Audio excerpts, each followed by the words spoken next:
안녕하세요. 오늘은 선인장 키우기에 대한 이야기를 해볼까 합니다. 요즘 선인장 아주 핫합니다.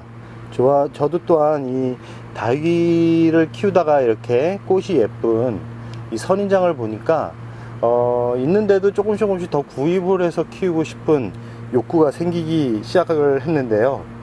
이 요즘 나오는 선인장 가격이 생각외로 너무 고가이다 보니까 선뜻 이 손은 안 가지만, 그래도 꽃을 보면 참 예쁘다 라는 생각이 드는 그런 8월입니다. 그럼 요즘 인기가 핫한 선인장 키우기에 대한 이야기를 해볼까 합니다.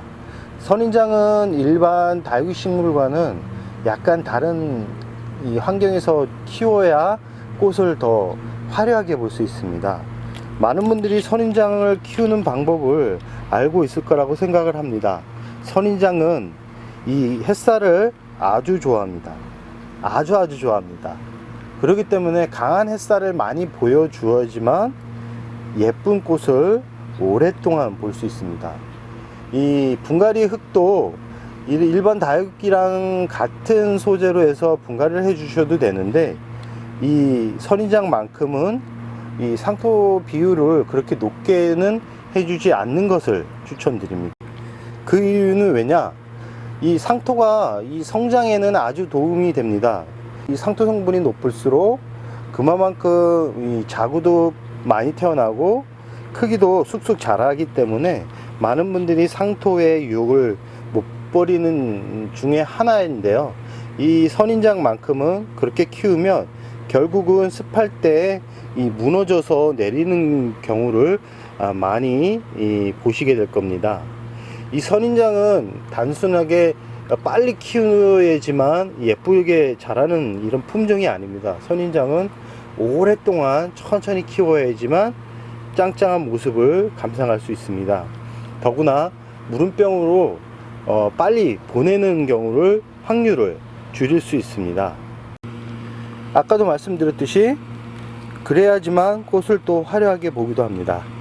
저 같은 경우는 선인장을 선인장 분갈이 용토를 상토를 30, 프리라이트 40, 나머지 마사, 그리고 가끔 훈탄을 넣기도 합니다. 훈탄은 아까도 말씀드렸듯이 이 곰팡이를 예방하는 데 도움을 줍니다. 그러나 훈탄이 습기를 머금고 있는 기간이 길기 때문에 훈탄 비율을 너무 높이면 오히려 습을 만들어내는 원인이 될 수 있기 때문에 훈탄은 대략적으로 한 10% 정도만 유지한 상태에서 키우시기 바랍니다.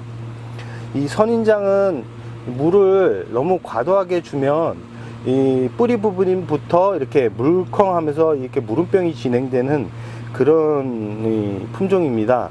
그렇기 때문에 이 선인장 같은 경우는 물을 조금씩 주기를 바랍니다. 성장기는 봄, 가을, 겨울입니다. 겨울에도 이 일조량만 맞으면 충분히 성장을 하고요. 꽃이 피는 계절은 서로 다른데 대부분 7, 8월에 강한 이 여름에 꽃이 피고, 꽃이 한 번에 이렇게 피는 게 아니고 하나 피고 두 개 이렇게 하나 지고 하나 피고 하나 지고 이거를 반복해서 핍니다.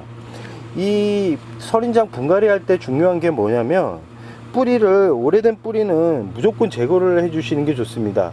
그대로 분갈이를 해주면 그 죽은 뿌리에서 곰팡이병이 진행되면서 이 전체적으로 이게 확장이라 그래야 되나요? 이렇게 퍼지는 속도가 일반 다육이보다 빠른 것으로 이게 나타났습니다. 그렇기 때문에 선인장을 키울 때는, 선인장 분갈이를 할 때는 꼭 살균제 다이세넴에 한번 담궜다가 말린 후 이렇게 키우는 것도 한 방법이지 싶습니다. 아마 리토스랑 약간 키우는 환경이 비슷하다라고 생각을 하시면 되는데요. 리토스 또한 여름에 강한 직광이 강하듯이 이 선인장 또한 강한 햇살이 강합니다. 그렇기 때문에 이 선인장 같은 경우는 그늘에서도 잘 자라긴 하는데 예쁜 수영을 만들기도 힘들 뿐더러 예쁜 꽃을 또 보기가 쉽지 않기 때문에 예쁘게 키우고 싶다면 강한 햇살에서 키우시기 바랍니다. 그리고 여름 고온이었을 때도 이 선인장 같은 경우는 물을 그렇게 다육이만큼 좋아하지는 않기 때문에 이 수분에 너무 예민할 필요성이 없기 때문에 환경이 그렇게 좋지 않은 분들도 선뜻 추천할 수 있는 그런 품종이지 싶습니다. 단 예쁜 꽃을 보기 위해서는 아까도 말씀드렸듯이 강한 햇살을 보여주셔야 됩니다. 그늘에서 키우시는 분들은 이 다육이가 웃자라긴 하지만 이 예쁜 꽃이 오랫동안 피어 있지 않은 그런 경우도 있기 때문에, 그렇지만 이 다른 다육이에 비해 그늘에서도 이게 충분히 키울 수 있는 그런 품종이기도 하기 때문에 다육이를, 그러니까 선인장 꽃과 선인장에 관심이 있는 분들은 한번 키워보는 것을 또 추천드리고요. 끝으로 이 분갈이 시기는 대략적으로 이 봄철에 이 선인장 같은 경우는 해주는 게 좋습니다.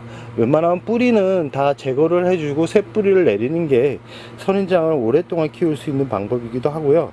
전체적으로 병충해는 그렇게 다른 다육이 비해 민감하지는 않습니다. 다 이제 곰팡이하고 무름병이 약하기 때문에 이 장마철이 오기 전에 살균제를 한번 쳐주는 것, 특히 다이세넴이 얼룩이 좀 심하지만 이 선인장만큼은 다이세넴을 쳐줘도 큰 문제가 되지 않는다고 생각을 합니다. 이 단수 기간은 여름이, 그러니까 장마가 오기 전부터 시작해서 9월까지는 단수를 해도 이 다른 다육이 같은 게 하엽이 많이 지지만 이 선인장은 하엽이 안 집니다. 그게 아마 이 선인장을 키우는 매력이기도 하고요. 특히 이 선인장 같은 경우는 자구를 아주 많이 답니다. 지금 보시면 원래 이 지금 선인장 같은 경우도 잎이 5개였는데 올 여름 이렇게 많은 자구가 태어난 것을 확인할 수 있습니다. 다육이는 기다려지면 자구가 생기고 예뻐집니다. 너무 서둘러 가지고 이렇게 무리하게 키우다 보면 문제가 생기는데요. 선인장 또한 그렇습니다. 선인장은 기다려주고 천천히 키워야지만 예쁜 품종입니다. 그렇고 요즘 많은 이 선인장이 쏟아지고 있는데 너무 고가의 선인장을 구입해서 키우는 것을 추천드리고 싶지는 않습니다. 천천히, 가격 착한 선인장도 많고 착한 선인장에도 꽃이 아주 예쁜 선인장들이 많습니다.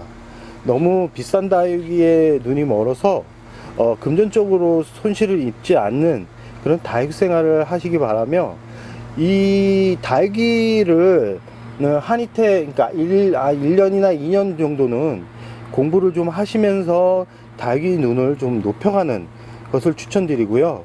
다육 사이트에 보시면 많은 사이트들이 있는데 저 같은 경우는 국내 다육이 사이트 중에 엑스플랜트나 심폴 같은 데서 이 선인장에 대한 공부를 조금씩 합니다. 이 카페도 많은데요, 카페도 이 선인장 카페가 많았습니다. 이런 데 들어가서 선인장을 어떻게 키워야 되고 꽃은 어떻게 봐야 되고 선인장은 고가의 선인장을 꼭 구입해서 키워야 되는지 아닌지에 대한 그런 글도 읽어보면서 이 눈높이를 좀 높여가는 것을 추천드립니다. 처음부터 너무 고가의 선인장을 구입해서 키우기보다는 이렇게 국내에 적응이 완벽하게 된 착하고 싼 이 선인장을 구입해서 선인장의 특징을 알아가면서 서서히 독특한 선인장을 키우는 단계로 이렇게 발전해 나가야지만 이 다육생활, 선인장 생활을 오래 할 수 있는 비결이기도 합니다. 처음부터 고가의 다육이를 손이 대서 죽어나가면 결국은 빨리 질리게 됩니다. 선인장의 매력을 느끼기 전에 질리게 되기 때문에 착한 가격으로 많은 다육이를 키워보면서 서서히 눈높이를 키워가라는 말씀을 드리고 싶습니다. 요즘 선인장 핫합니다. 그렇지만 꽃은 비슷비슷합니다. 모양도 비슷비슷합니다. 굳이 이름 때문에 비싼 돈 줘가면서 스트레스 받아가면서 키울 필요성은 없다라는 생각을 해보며 다육 생활을 하시는 분들, 특히 처음 시작하는 분들한테 꼭 이 부분은 매번 말씀드리고 싶은 부분 중에 하나입니다. 그럼 오늘의 영상 여기서 마무리할까 합니다.